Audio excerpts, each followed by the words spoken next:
Hello friends, எல்லாருக்கும் வணக்கங்க. இன்றைக்கி நம்ம கிச்சனில் ரொம்பவே ஹெல்த்தியான சூப்பரான கோதுமை அப்பம் பண்ண போகிறோம். இது வந்துட்டு பெரியவங்க குழந்தைங்க எல்லாருக்குமே வந்துட்டு ரொம்பவே ஹெல்த்தியானதுங்க. எல்லாருமே விரும்பி சாப்பிடுவாங்க. இதில் வந்துட்டு நான் வெல்லம் சேர்த்துருக்கேன்.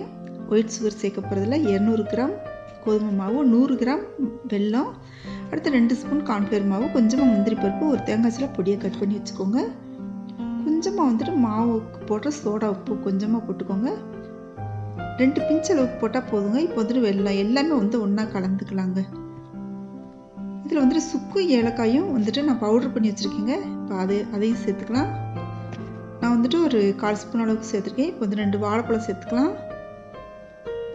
இப்போ உப்பு கொஞ்சம் போட்டுக்கலாங்க. போட்டுட்டு இந்த வாழைப்பழத்தை மசிச்சு விட்டுட்டு நம்ம வந்துட்டு ஸ்பூன் வச்சு கலந்துக்கலாங்க. 5 நிமிஷத்தில் பண்ணி முடிச்சிடலாம். கொஞ்சம் கொஞ்சமாக தண்ணி சேர்த்துக்கலாம். தண்ணி வந்துட்டு பார்த்துட்டு சேர்க்கணுங்க.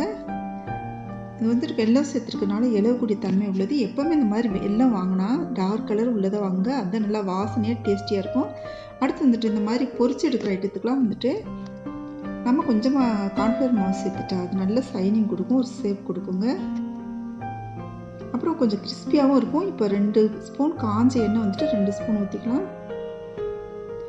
இது எதுக்காக அப்படின்னு சொன்னால் எண்ணெய் இழுக்காதுங்க ரொம்ப. அந்த பலகாரம் எந்த பலகாரம் செஞ்சனாலும் இந்த மாதிரி நம்ம கொதிக்கிற எண்ணெயில் 2 ஸ்பூன் கலந்துக்கிட்டோன்னா அது வந்துட்டு எண்ணெய் ஜாஸ்தி இழுக்காது. இப்போ எண்ணெய் நல்லா காஞ்சி வந்துடுச்சு.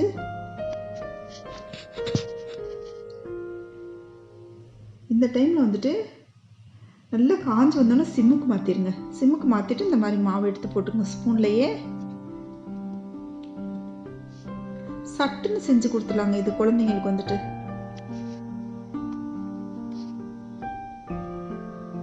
இந்த மாதிரி ஊற்றிக்கோங்க. இது பார்க்குறதுக்கு தான் அப்படி வரும், ஆனால் வந்துட்டு டேஸ்ட் வந்துட்டு ரொம்பவே நல்லா இருக்குங்க. இதில் நம்ம ரவை சேர்க்காதனால இந்த மாதிரி ஷேப்பில் தான் வரும். திருப்பி விட்டுக்கலாம். நல்லா கோல்டன் கலர் வளர்கிற அளவுக்கு நம்ம வந்துட்டு அதை அடுப்பிலே இருக்கட்டுங்க, சட்டியிலே இருக்கட்டும். கொஞ்சம் நேரத்துக்கு ஒருக்கா நீங்கள் திருப்பி விட்டுக்கிட்டே இருங்க. ஒரு பக்கம் வெந்த உடனே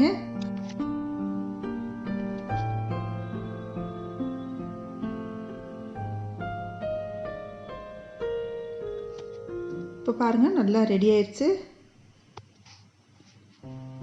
பாருங்கள் நல்லா கோல்டன் கலர் அளவுக்கு வந்துடுச்சு. இப்போ நம்ம வந்துட்டு வேற ஒரு பாத்திரத்துக்கு மாற்றிக்கலாம். இந்த ரெசிபி வந்துட்டு எண்ணெயே இழுக்காதுங்க. இது வந்து நம்ம ஊற்றின எண்ணெய் வந்துட்டு குறையாது. எண்ணெய் வந்துட்டு அந்த அளவுக்கு இழுக்கவே இழுக்காதுங்க, அப்படியே இருக்கும் எண்ணெய். பாருங்கள் சூப்பரான கோதுமை அப்பம் ரெடி ஆயிடுச்சு. இந்த ரெசிபி உங்களுக்கு பிடிச்சிருச்சுன்னா நம்ம சேனல் சப்ஸ்கிரைப் பண்ணினா சப்ஸ்கிரைப் பண்ணிக்கோங்க. கமெண்ட் பண்ணுங்கள், லைக் பண்ணுங்கள், ஷேர் பண்ணுங்கள். தேங்க்யூ.